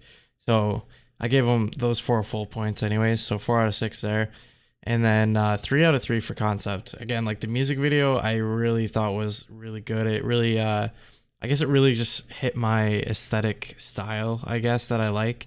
Hashtag aesthetic. Yes, exactly. And I think their name is pretty cool. Like it's similar to like WJSN or SNSD or something, but Girls in the Park is kind of a cool like English name. But, yeah. So I'll give them points there, and then I'll give them a bias point as well, because I'll definitely be checking them out in the future. So yeah, 8 out of 10. For me, it was actually close, but I gave them a 5 out of 6 for music. I almost gave them a 6.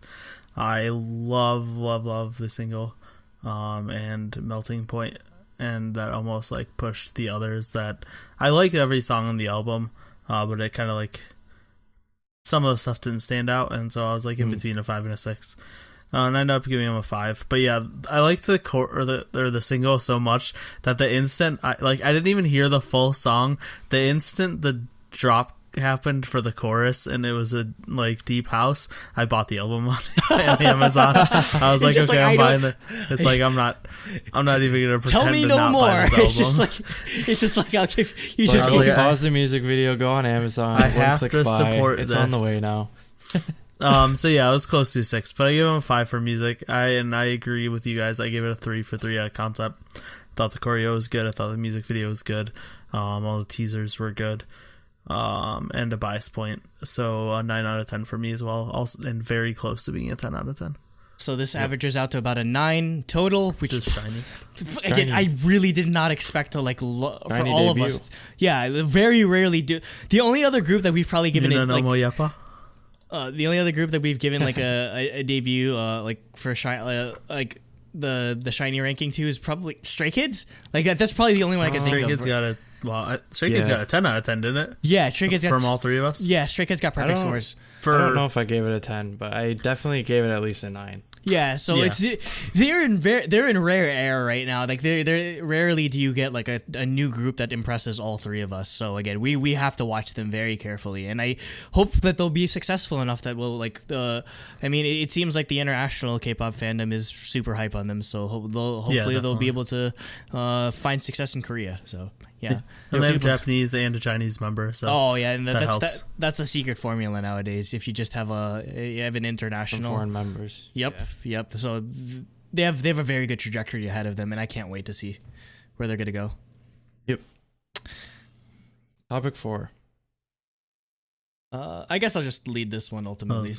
Yeah, it's your topic. It's kind of a short one, but it's sort of a relevant news topic. I guess the title of it will be just like the discussion about like military exemption in regards to like Korean athletes and K-pop idols. So I guess where it ultimately started, the conversation about this started is there's a Korean soccer or football, if you're from the rest of the world, player named Son Heung-min, who plays for Tottenham Hotspur in the Premier League. Random fact, he used to date somebody from after school, and he used to date another person from like Girls' Day. So, I mean, obviously the soccer star, so he's gonna be famous. Korea has a like rule, or like they basically have a rule where if you're an athlete and you either medal in the Olympics or you get a gold at the Asian Games, you're allowed, if you're a male, you're allowed exemption from the mandatory 21 months military service. So Korea managed to win gold in the Asian Games for soccer, which was like a huge, actually no, it's not necessarily like a huge surprise. Korea has a pretty good program, but usually like you'd think like Japan would be they always Korea and Japan in the final, and they came back I think in like extra, at the end of the game basically, or in extra time to win the game. So it was huge. And yeah, part of like the caveat was since Son Heung-min is of age to participate in mandatory military enlistment, he gets exempt from that. So like, there's just some talk about whether like of possibly changing the rule or getting rid of it, maybe if it's fair for athletes to like get it based on that sort of thing. So yeah, I just wanted like a quick discussion on that in a way. Like what were your guys' thoughts? Personally, I like the rule because I think, they're out there representing their country. I think they're doing service for their country, at least in some form. And I think also a rule like that to, like if you win, you get exemption. I think that also gives them more of an incentive to have the drive to win and play at their hardest in the game. Yeah. So personally, I think it's really cool that, those on the team who won get, exemption from military service. Nate? Yeah, it's I don't know. I honestly like don't really know what to think. It feels weird. I don't know. I just overall I don't think the idea of an exemption like really makes sense at all. I think if you're gonna force mandatory military service, I think it should be mandatory. That makes sense. I can understand delaying. If like, yeah, maybe you're an athlete and the Olympics are coming up and you need to train, like, and you're about to hit your age limit or whatever for what I don't remember exactly what it is. Maybe like delaying until the end of the Olympics are over or something. But I don't think exemptions should happen at all. But I don't think at this point they really need mandatory military service either. Yeah, because it's pretty, at least for now, at least things are looking pretty chill on the Korean peninsula. I mean, I don't know, like that shit can turn on a dime easily. Yeah, exactly. That's the thing, is like they need it as a fallback plan, like just in case. Like, yeah, like even if they don't plan on doing any military incursions, just like as a visual aspect of it, they need to like appear to North Korea that like they can strike at any time, basically. Yeah, and they need to be ready in case North Korea does strike at any time. That way, every man that over the age of whatever 22 or whatever the limit is trained and ready and knows what to do. Because it's not a very big country and it's not easy, or like it's not like the US where if the West Coast gets invaded, like Andrew's gonna be fine. Like it's not. If Seoul gets invaded, like most of the country is gonna be invaded. Like, yeah, it's not very big. So you need everyone ready. But yeah, I think in terms of exemptions, it doesn't really make sense to me. If it's like, sure, you did well at a big sports event, you should be celebrated for that, but I don't think you should be allowed to skip this very important thing that every guy is supposed to have to deal with. I don't know. I think for me, just being out on the world stage representing your country, I feel like that's enough service in itself, in my opinion, definitely. at least. Because I feel like, people see, this guy from Korea, he's doing something amazing. I feel like along with like even like K-pop and stuff like that, it encourages people to want to be tourists in your country or visit or even move definitely. there and, bring in things to the country. So I don't know. I see both sides of the story, but I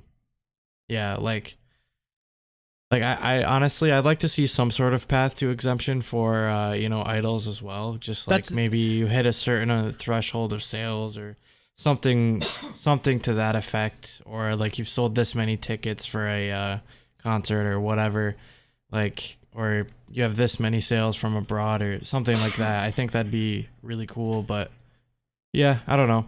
On the other end, I also see it like, what makes these people special versus the, regular everyday person who doesn't have such a following at the same time. So, Well, the sort of interesting like wrinkle in this is that for someone like Son Heung-min, who's playing in like the highest level of English football, which is the Premier League, like being 21 months removed from that, and at like the age of like maybe like I think he's like in his like mid to late 20s, like losing that much time is that pretty much that end his career basically. Like after that, you're just too far behind skill wise, probably just because you've been so far away from the game that it'd impact his professional career. And it's not just something that would affect like traditional like sports athletes. It's another thing that sort of affects like esports athletes, where in esports, like your career, like the window that you have for a career is probably like maybe like less than a decade if you're lucky. Like you're probably starting from like 16 to maybe like 25, 26 if you're lucky. So the thought of losing almost two of those years to military service it's like a death sentence basically. Like if you think about it, like when somebody like Faker from SKT, who's considered like easily one of like the greatest like League of Legends players, when he has to do his mandatory military service, he's probably done it. I mean, it's something that's messed or ruined a lot of like StarCraft players, where they've left for military service, they try to come back to like SC, like they try to come back to compete in like WCS or like all the tournaments again. It's just it's so hard to stay on top of yourself as an athlete and to remain competitive if you're that long removed from a game. So that's also like the interesting wrinkle of it. And I mean, there are some people that are trying to, like esports athletes that specifically like try to find work in like Europe and the US so that they can delay or postpone their military service for as long as possible because they don't want it to ruin their careers. So that's another interesting aspect. But again, you kind of got it like ahead, and we're mentioning the part with idols, where I guess in conjunction with this story, there's I don't really know how big this movement is, but some lawmaker in Korea is trying to he's calling it like the BTS Act, where okay, if you're notable enough of a K-pop idol or a K-pop group, maybe you'd be exempt from service. And I really don't know how much traction it's gaining necessarily in the country. Like because I mean, the only reason I know it is just because there's a lot of like controversy among like the army, where everyone just like, oh my god, why is everyone trying to say that BTS doesn't deserve to be in the army? Like this is fake news or whatever. But it definitely seems like they're sort of like they're using BTS as sort of like the figure or like the mascots for this movement, or as like to give idols exemption. So like what were your thoughts? I mean, Jacob, you said you'd think it'd be good if there'd be some type of path to exemption for like the most prominent idols, obviously not everyone. I think I'd definitely be for it, just because again, like they're out there spreading the culture, representing Korea, and overall just having a positive influence on the country as a whole and their culture. So I think they also have a role to play, but, maybe not in the military, because I feel like, most of them get, stationed in like offices and police stations and stuff anyway. It's not like they're going to be, more useful than a real like commando in in a war situation. You know what I mean? Yeah, they specifically put them like away from like the public spotlight. One, because you want to protect like your that's an economic thing. Like you don't want to like put like G-Drag in the middle of a freaking battlefield and be like, oh shit, we just lost one of the members of Big Bang. Like, or and two, it's just like it'd be a distraction as well. It's just like be like a huge like sideshow sort of thing for them. So like the guys that actually need to like do work can't really focus on it, or just like there'd be media like mobbing them and everything. And we know how bad that gets in Korea. So Nate, what are your thoughts on just like an exemption, the idea of exemption for K-pop idols? Yeah, like I said, I think it follows the same rules for me. I don't think anyone should be exempt, but I do like they're getting rid of the delay. But I thought that was can't postpone it anymore. I thought that was a good compromise. Mm-hmm. Whereas like they didn't have to go at a certain age; they could postpone a little bit and kind of help.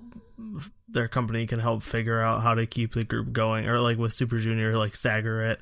Yeah. Or if it's a smaller group, just have like maybe the older members delay a little bit so they can go at the same time as the younger members, and they can all just go at the same time as the group's just on hiatus or whatever. I thought that was a good compromise. I don't think anyone should be exempt though. Same as athletes. I don't think it would be fair for BT. Like, I understand that, yeah, they did a lot already for their country, and I think that's good, but I don't think the point of the mandatory military service isn't to just, like, it's not meant to serve your country in that way. It's meant to prepare the men of the country for the possibility of a war in that, like, with North Korea. Yeah, though, like, again, in my eyes, I feel like if you remove every single male idol or musician from who has like a certain amount of following or whatever, certain threshold, I feel like it wouldn't make a difference at all to it wouldn't the cause. And yeah, you know what I mean? But maybe from an optics no, I don't point, think it would. But yeah, it would look bad. Yeah, that's the one wrinkle that I'd say, because I mean, like, I could understand if they introduce like the BTS act, or if you hit a certain like threshold, they'll be like, okay, you don't necessarily have to serve. But yeah, I'd say like, yeah, just from an optics point of view, it'd be like, classism. It's like, oh, like only the super rich and famous like don't have to like die for their country. And I mean, don't get me wrong, if the war broke out again and North Korea did invade, all these artists would be on airplanes to the US or Europe anyway. They wouldn't be in South Korea anymore. I don't think any of them would stay and fight. Yeah. I don't think any of their companies would allow them to. Just another, like, I'd say, at least from my view, like, I can understand them like introducing something like this, but I'd say it's a lot harder to quantify what success would be in a music capacity as opposed to like a sports capacity, where it's like, oh, if you get in, like, it's very specific. Asian Games medal gold, or Asian Games gold or Olympic medal, you're good. Whereas, like, if we do it like by sales or by, like, I don't know, it's a lot harder. And also, I feel like you'd get a lot of companies. Those can get manipulated. Yeah, a lot of companies would do sajegi. Like, they'd like be like, okay, let's buy 1 billion albums, and our artists don't have to like compete in the middle. At 1 cent a album. I'd feel like there'd be some fuckery going on when if you sort of like make it financial, or just like give a specific number. And also you'd have to consider the fact that like obviously, like, again, like all of those numbers could be manipulated, so it's a lot harder. But I do understand the basic idea of it. And I mean, I don't know, I mean, like with BTS, I'm sure there's a probably good chance that they'd want to serve their country. I mean, like, most, if not all people, like, if you refuse to serve in Korea, you are outcast, and you're basically, you have to live in exile, because they look down on any man that doesn't want to serve in their country. That's true. Yeah, so it's very hard. And yeah, it's definitely a complicated situation. Obviously, we're all outsiders. We don't live in Korea, so it's just an interesting sort of like view, like thing to like monitor over the next couple of years, definitely, because it's going to affect idols, and it's going to affect like other like high profile celebrities in sports and in like media as well. So definitely just leave us your comments on it, leave us your thoughts as well, if we're on base, or if we're off like completely off our rockers on, like, I guess, our thinking of this. But Yeah, it's an interesting discussion topic that I think it won't go away necessarily, even if like the Korean Peninsula is technically at peace now. But yeah, that's all I wanted to discuss.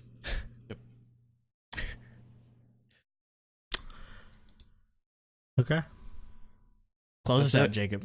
Yep. Anyways, all right. I guess that's the end of the last topic. So with that, thanks for listening. I will try to film that Red Velvet unboxing soon. I just haven't had the time yet, again, because semester started. It's hectic, so we'll see what I can do. Thank you, and goodbye. Stay dreamy. Throbbingly dreamy. Stay dripping. Drippingly No, dreamy. don't stay. No. That's 10 times dripping. worth. No. Whoever like decided that, hey, we're gonna do all these rock remixes, give them a raise and keep doing it. Honestly, it's amazing because like that's one of the reasons why I first liked BTS back in the day, like in like what was it, like 2013, 2014 when I first Dark found and them. Wild. Like